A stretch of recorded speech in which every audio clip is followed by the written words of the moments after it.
On peut naître dans une porcherie sans se croire un cochon. C'est un extrait de l'ouvrage La chute de Spade Bise. Et c'est le cas de notre invité du jour dans ce programme hier, aujourd'hui et demain. Allons-y à sa rencontre.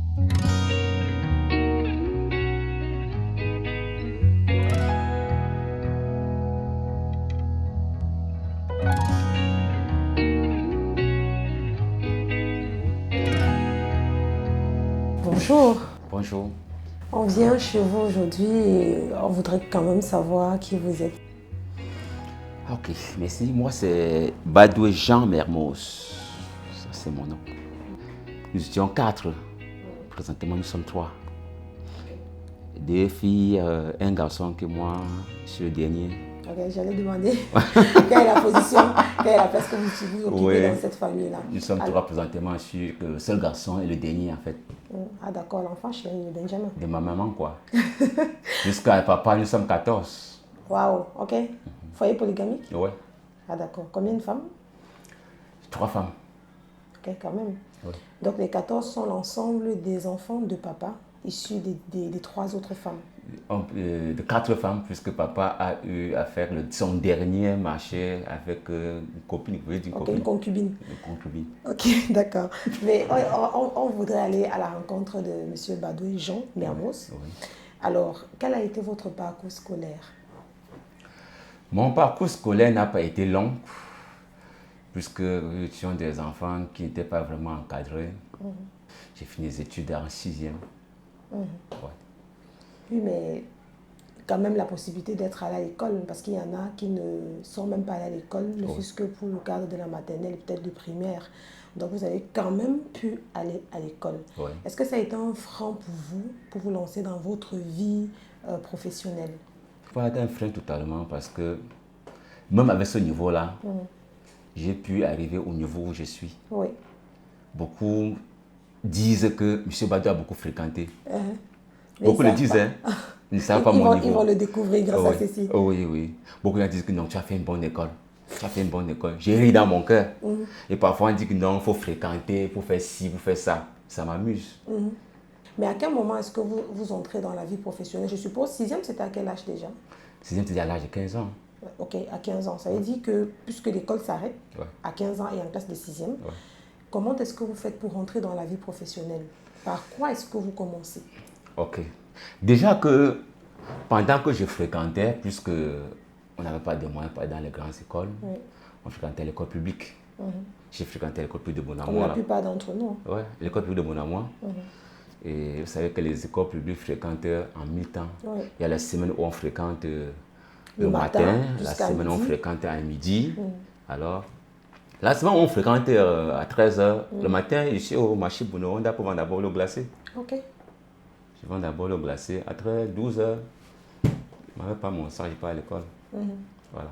Mais quand même, dans cette période-là, vu qu'il y avait déjà, je veux dire, l'élève que vous étiez avait aussi une activité, on va quand même dire professionnelle, puisque ça vous rapportait de l'argent. Après la classe de 6e, à quel moment on vient pour vous de vous lancer dans ce dans quoi vous êtes aujourd'hui? Est-ce que c'est par là que vous avez commencé? Vous avez commencé par autre chose? C'est quoi votre parcours professionnel? Quand je laisse l'école, je commence par faire le garage. Je commence au garage à Bonatiki, auquel j'ai fait pratiquement 8 mois. Je me suis plaint à ma grande sœur qui était ma mère. Oui. Parce que ma grande sœur me récupère entre mes mains de ma maman quand j'ai 10 ans. Ok. Ouais. Donc c'est elle qui prend soin de moi. Elle me met dans un garage là-bas. Après 8 mois, je me suis plaint, maman, il n'y a pas assez de travail là-bas. Je n'avais pas envie d'apprendre. Ok. J'ai également que père son âme, que mon cousin, le feu officier, Baptiste Denis, qui me récupère de là pour m'envoyer dans le garage, la rue Bébé Lamé. J'étais celui qui passait ses vacances en Banga. D'accord. Oui. Je passais mes vacances en Banga et pendant mes vacances, je poussais. D'accord. Oui. Donc, ce qui fait que pendant les villes mortes, j'ai eu un peu d'argent dans le pouce en Banga, que j'ai eu acheter mon vélo au retour. Ok. Donc, c'est ce vélo qui me permettrait d'aller au travail, aller au garage. Donc, moi, d'aller au garage, j'avais déjà mon vélo. Oui. Donc, ça me servait pour aller... pour vos déplacements. Mes déplacements. Je partais partout, il n'y a pas de problème de transport. OK. Donc, déjà, à Bonacqua, au garage, il s'est arrivé la mer. Puisque maman avait perdu, que ma grande soeur qui est ma mère avait perdu son mari aussitôt. Avant de se lancer dans le commerce de vendre les poissons. Elle ne pouvait pas subvenir à tous mes besoins, quoi. Donc, ce qui fait que, avant de m'inscrire au garage, au préalable, elle a dit au patron du garage, lui, il va travailler au garage de lundi à vendredi.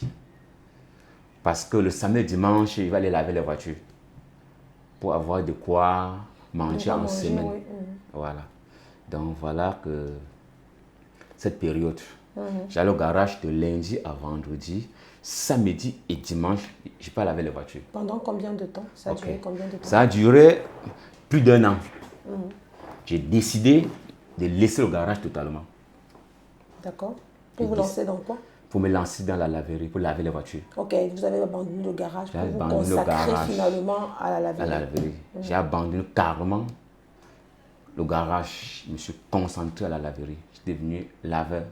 Laveur de voiture. Ouais. Mais une petite parenthèse, est-ce que c'était pas manque de passion par rapport au garage, par rapport à la mécanique, ou alors c'était pas, on avait besoin d'argent? Justement, j'ai dit à ma grande soeur qui était ma maman, j'ai dit, m'a bien beau inscrire dans un garage, je vais bien beau apprendre. Vous n'avez pas l'argent de m'ouvrir un garage, vous n'avez pas les moyens, je vais faire quoi? Donc je préfère me lancer. Elle se plaint, tu vas devenir laveur de voiture? Je dis oui.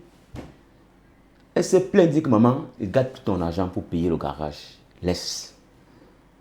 Je vais laver les voitures. J'ai pris cette décision. J'ai abandonné carrément le garage. Je me suis lancé dans la laverie. Et ça va durer combien de temps? Ok. Quand je deviens laveur de voiture, j'épargne mon argent. Pendant que je lave, j'ai réussi à faire mon permis de conduire. J'ai fait mon permis à 38 000 francs. À 38 000 francs, oui. Vous aviez déjà quel âge à ce moment-là? Je devais avoir moins de 25 ans. Ok. Très moins de 25 ans. Il y a 22 ans comme ça. Si on prend mon permis, on va voir l'âge que j'ai fait mon permis. J'ai fait mon permis. Alors, comme j'étais un bon économiste, j'économisais. Alors, j'ai rencontré le bailleur de la laverie où j'ai travaillé là-bas. J'ai dit, papa, si le contrat de ce monsieur est fini, donne-moi, je te propose de ne pas donner un salaire fixe, mais de travailler et de payer la facture d'eau et de diviser moitié avec toi. Puisqu'à l'époque, là, on le payait, c'était 27 000 le loyer. J'ai dit, je ne te paie pas 27 000. Voilà ce que je te propose. Là, on lave, je prends l'argent, je réunis. À la fin du mois, je paye la facture d'eau, je te divise le reste avec toi. Tu auras largement d'argent, plus que ce que tu as là. Il m'a accordé. Quand le contrat du monsieur est fini, elle a dit au monsieur qu'il ne renouvelait plus. Ouais. Elle a dit non, elle ne veut pas que je m'installe. Peut-être que vous étiez trop jeune. J'étais jeune. Elle avait la crainte de quelqu'un d'immature. J'étais jeune, je devais avoir trop 22 ans. Trop 22 ans. C'est-à-dire, la femme s'est opposée. Le monsieur a dit, laisse, c'est moi l'homme. Alors, monsieur a enlevé son compteur d'eau et parti avec. Je suis allé faire un abonnement. Quand les gens de la SNEC sont venus poser le compteur, la dame les a chassés. Elle a matriculé, partez où? Vous n'installez pas. Le monsieur a dit, laisse, t'inquiète pas. Ça a duré 2 semaines, le temps qu'elle s'accorde avec son épouse. Le monsieur m'a rappelé. Il m'a dit, va chercher les gens de la SNEC, on vient installer ton compte, commence ton travail. Voilà le départ. Vous allez devenir propriétaire d'une laverie, mais vous allez faire combien de temps dans la laverie? Parce que vous n'êtes pas... Laissez, je vais arriver. Je suis en train de parler, on va arriver là-bas. J'ai ça dans ma tête. C'est mon parcours de vie. Allons-y. Alors, quand je prends les commandes, j'étais le plus jeune des laveurs. Parce que les laveurs qui étaient là, étaient mes grands frères. J'avais 12 laveurs. J'étais le plus petit de ces laveurs. Quand j'ai pris le commandement, le premier mois, il donnait à ce monsieur 80 000. Après, lui-même, elle a commencé à prendre l'argent un peu. Pour finir, on s'est bloqué sur plus de 40 000 même. Ça ne dépassait plus. J'ai fait comme ça pendant 1 an. J'ai fait la laverie propriétaire comme ça pendant 1 an.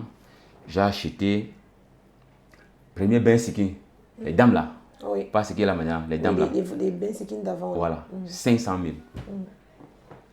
J'ai mis en route. 7 mois plus tard, j'ai acheté un deuxième. 525 000. J'ai mis en route. 5 mois encore plus tard, les 2 autres motos et la laverie toujours ont pu acheter encore une 3e moto. 540 000. J'ai tous les prêts dans ma tête, je n'ai pas oublié. 540 000. Voilà. 3 motos plus laverie durant 1 an. J'ai acheté mon taxi. J'ai un papa qui s'appelle Monsieur Tinda Format Alexis. Donc, tout ce que j'ai pu faire dans la vie est toujours passé entre ses mains. Je vais dire que ton père n'est pas celui qui t'a accouché. Bien sûr. Voilà. Mais parce que même cette voiture, je lui ai donné l'argent, c'est lui qui commande la voiture en Allemagne. Il prend ça sur lui. Parce que la voiture arrive à bon port, on me remet.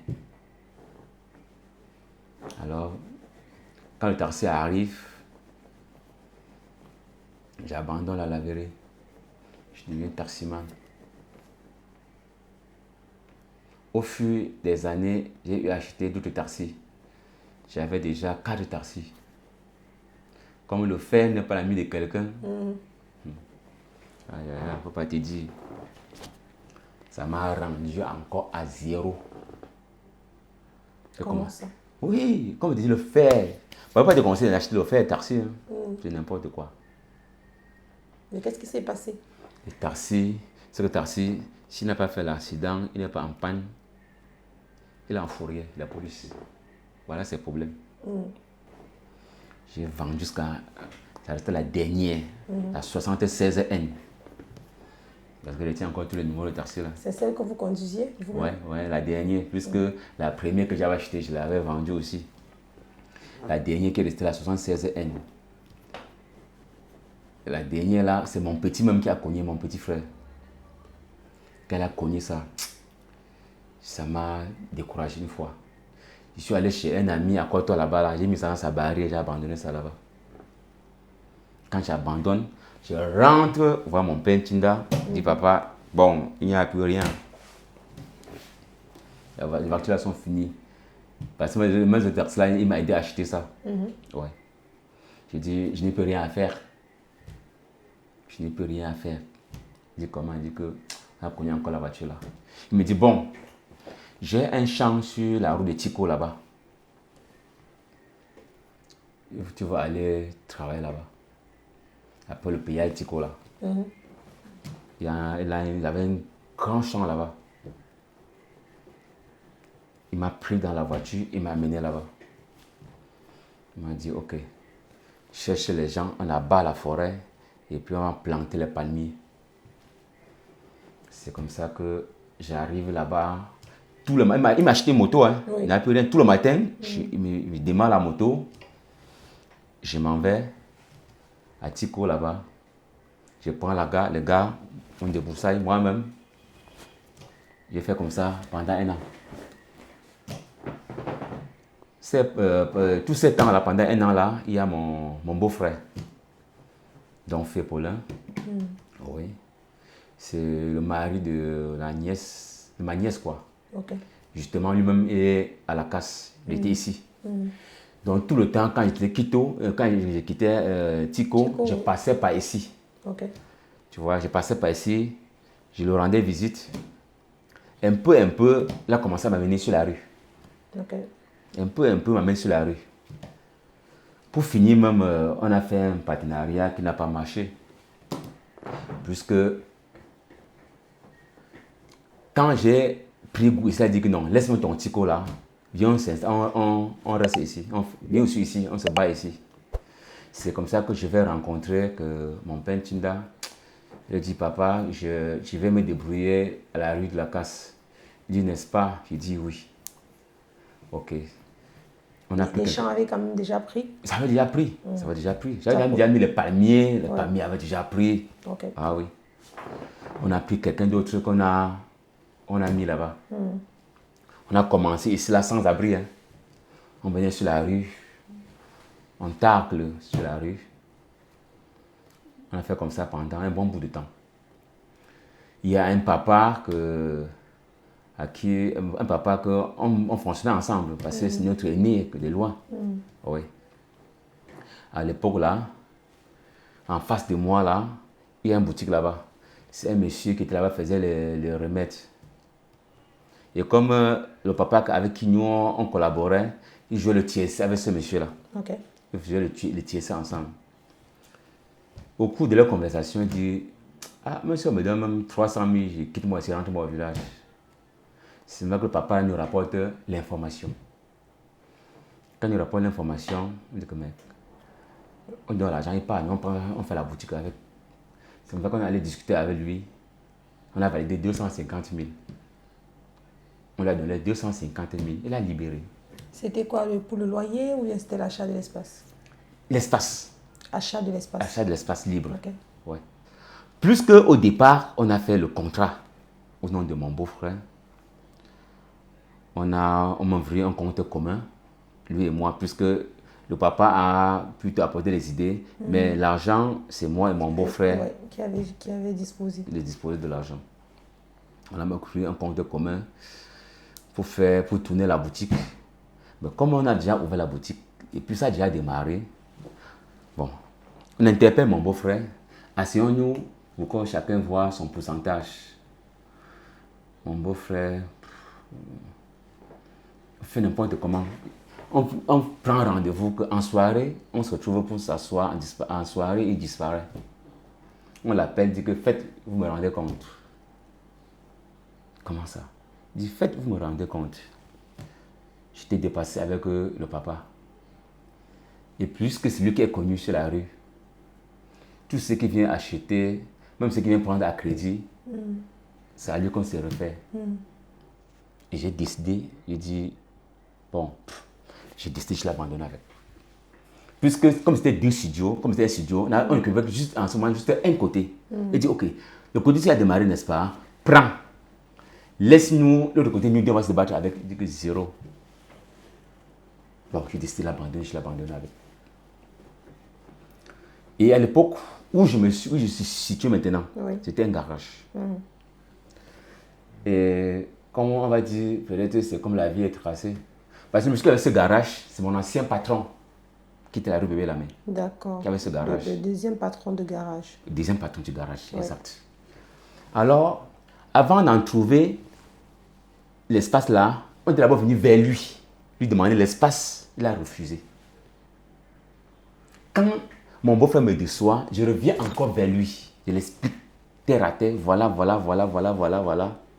Ce que j'ai vu, ce que je suis en train de vivre présentement. Il a dit, dans ce cas, je te donne l'espace. Il m'accorde maintenant l'espace qu'on avait demandé, il avait refusé. Il m'accorde, on s'est fixé un prix. Je lui verse de l'argent. Il me permet, j'ai fabriqué un petit conteneur. Que je suis allé déposer là-bas. C'est comme ça que je recommence. Quand je recommence, mon capital n'atteint pas 500 000. Hein. Je peux vous manger, j'ai mon bord là que j'ai démarré avec. Comme vous voyez la structure comme ça aujourd'hui. J'ai les achats que j'ai fait le premier pour démarrer, ça n'a pas atteint 500 000. Doucement. Et quand j'ai commencé ici, je n'avais pas à midi. Je vais à l'entrée là-bas, là, Caro Bar. Apparemment, il y a un Caro Bar là-bas. Je vais là-bas, manger mon riz de 200 kobos. Oui, sans viande, parce que si je veux commencer, je veux manger. Avec beaucoup de viande, ça peut bouffer le capital. Je mangeais mais sans viande, quoi. C'est ce que je dis, si vous mangez la viande, ça allait bouffer le capital. Oui. Mais il fallait bien que, avant de sortir un franc, je me rassure que non. Que ça ne va pas empiéter sur le fonctionnement de l'entreprise. Exact. C'est un beau parcours. Oh oui. Vous avez fait 16 ans dans cet endroit, vous l'avez développé au point qu'il soit arrivé à ce qu'on va voir à l'instant à l'image. Oh oui. Mais au milieu de tout ça, il y avait certainement une personne cachée qui accompagnait Jean dans ses idées à s'implanter. Une âme sœur peut-être? Oui, pendant tout mon parcours, je suis marié. Pendant tout mon parcours, je suis marié. Depuis le premier garage? Non, depuis le garage, non, depuis le premier garage, j'avais une copine. Hein. C'est pour ça que je et cette copine est devenue ma femme jusqu'aujourd'hui. Quand je l'ai connue, elle avait 16 ans. J'avais 19 ans. C'est pour ça que je fais mention, pour qu'on comprenne bien qu'il y avait forcément quelqu'un, même depuis le premier, l'apprenti, le premier garage, il y avait déjà une personne qui va devenir votre épouse. Qui est devenue mon épouse, oui.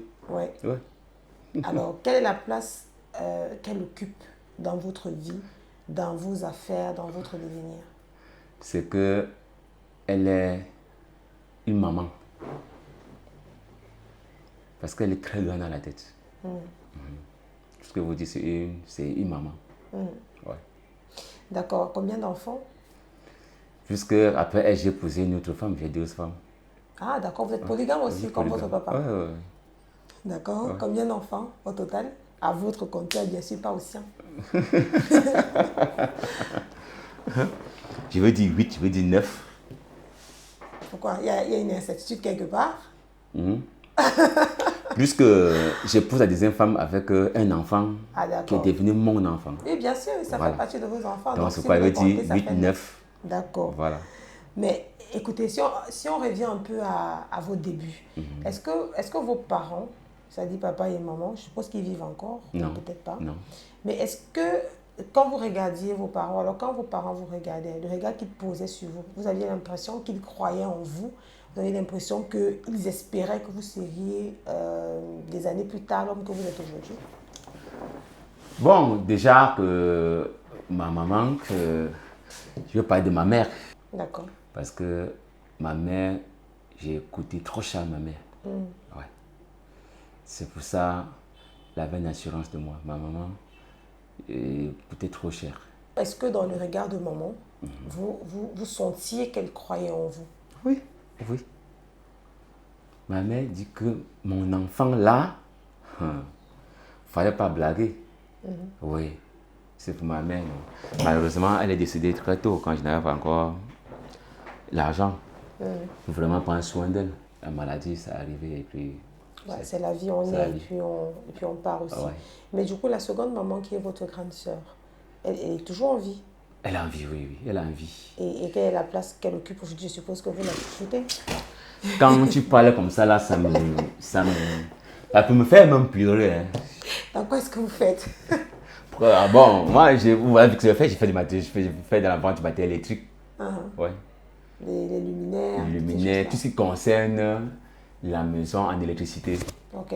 Voilà. D'accord. Et quels sont vos rêves? Parce que je suppose que c'est un grand rêveur quand même, puisqu'on est parti de la laverie. Après la laverie, on était apprenti dans un garage.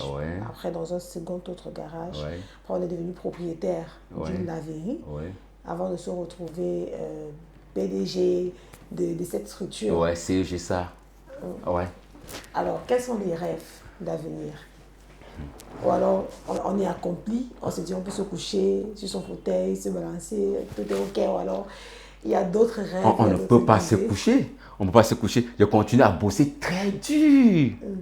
Pour en dire qu'il y a un grand magasin. Vous voyez comment de temps en temps on entre devant les boutiques parce que je veux créer un autre complexe là à côté. Hein. D'accord. J'ai créé, en dehors de vendre de matériel électrique, j'ai conçu des boutiques en location. Ah d'accord. Déjà, si vous sortez, allez voir tout un long couloir là.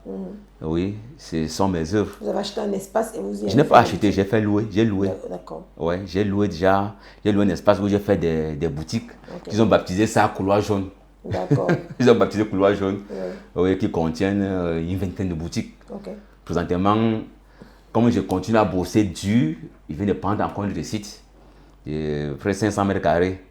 Je compte lancer encore une trentaine de boutiques là-bas. De ce côté-là. Ah oui. C'est là à côté, c'est presque le même bâtiment. Très intéressant. Mais votre structure, au jour d'aujourd'hui, emploie combien de personnes à peu près? Pour le moment, j'emploie que 2 personnes, pour le moment. Et d'ici peu, ça va monter plus que... vous-même, ça fait 3. Plus moi, ça fait 3. Vous êtes PDG, c'est vrai, mais vous êtes aussi employé. Ouais. Comme quoi on peut partir de rien et devenir un héros dans la vie. Alors, ce serait quoi la parole pour cette personne qui regarde la vidéo à ce moment? Ce serait quoi le mot que vous pouvez lui dire pour l'encourager? Peut-être qu'il a fait l'école, il ou elle. Peut-être qu'il ou elle n'a pas eu l'occasion de faire l'école et s'est dit qu'est-ce que je vais devenir dans la vie. C'est un exemple patent. Qu'est-ce que vous pouvez leur dire? Oui, merci. C'est-à-dire, ce n'est pas fréquenter. Il y a quelque chose dans la vie. En regardant la caméra. Oui, il y a une chose dans la vie, c'est que la vie dépend de ton mental. Parce que la sagesse et l'intelligence, c'est deux choses différentes. Parce que tu peux ne pas aller à l'école et tu es sage. Il y a ceux qui ne sont pas allés à l'école qui sont pas sages. Et tant que tu n'as pas la sagesse, tu ne peux pas avancer. J'ai vu la sagesse. Parce que l'intelligence n'a pas été développée.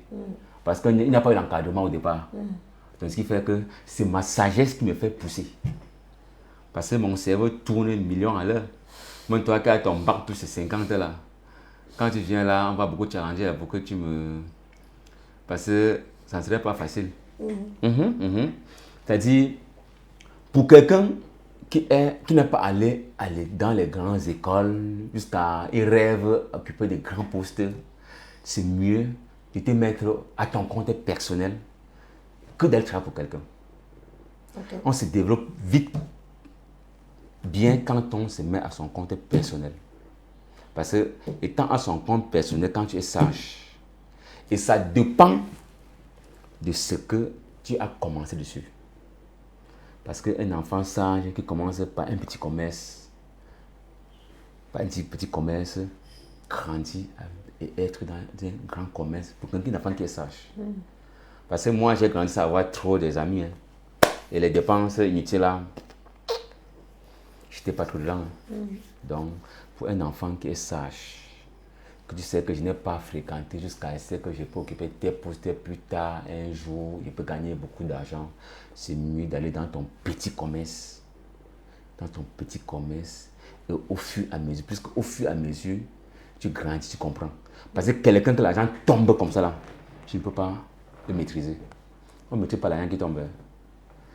On maîtrise l'argent qu'on a travaillé. Parce que quand tu travailles l'argent, tu le maîtrises. Mais si l'argent tombe subitement là, tu vas la maîtriser. Parce que ça va finir. Tu ne sauras pas comment l'utiliser. Mais l'argent que tu travailles au fur et à mesure, tu sais comment utiliser. Au fur et à mesure, tu sais comment l'utiliser. Mais si c'est l'argent que tu vas seulement te lever le matin dans un gros capital, ça sera difficile. Ça sera très difficile. Donc pour te dire que celui qui est parti à l'école, celui qui n'est pas parti à l'école, tu ne dois pas te bloquer que non, je ne peux pas. Puisque beaucoup qui arrivent ici dans mon bureau, je regarde comme ça et dis que mais celui-ci, ça veut dire que quand il dit mon niveau scolaire, il ne croit même pas. Alors, et quand tu es déjà à un niveau dans les affaires, tu entres partout avec ton niveau. Alors, ce serait quoi le mot de fin par quelques remerciements à quelques personnes qui auront quand même accompagné votre développement au jour d'aujourd'hui, des petites anecdotes? Aujourd'hui, j'ai des femmes, mes deux femmes là m'ont beaucoup soutenu. Ça, ce sont mes mamans là-bas. Ce sont mes mamans, les deux femmes là. Elles sont matures. Comment est-ce que je dis? Elles sont matures. Les gens là m'ont soutenu. Je ne peux pas te dire que j'ai fait tout ça seul. Ça faut que je sois clair. À tout moment où je suis bloqué, ils vident leur compte et me donnent. Donc, j'ai dit, ils ne vont jamais regretter de tout le soutien qu'ils m'ont toujours apporté. Monsieur Jean Mermoz Badou, votre mot de fin. Ouais. Mon ami Hippo, c'est un parcours très long parce que l'amitié là, ça ouvre seulement que 30 ans.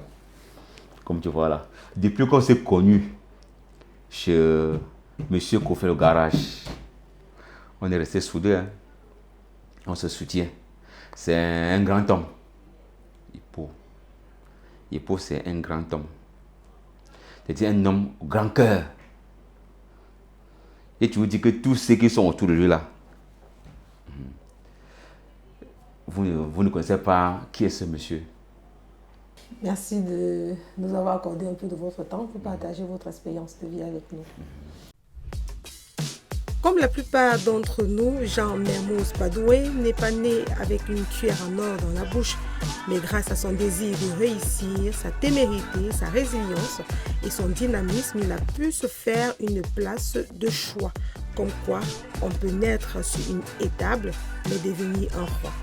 Poursuivez donc vos rêves, restez scotchés pour plus de parcours motivants sur cette station. À bientôt.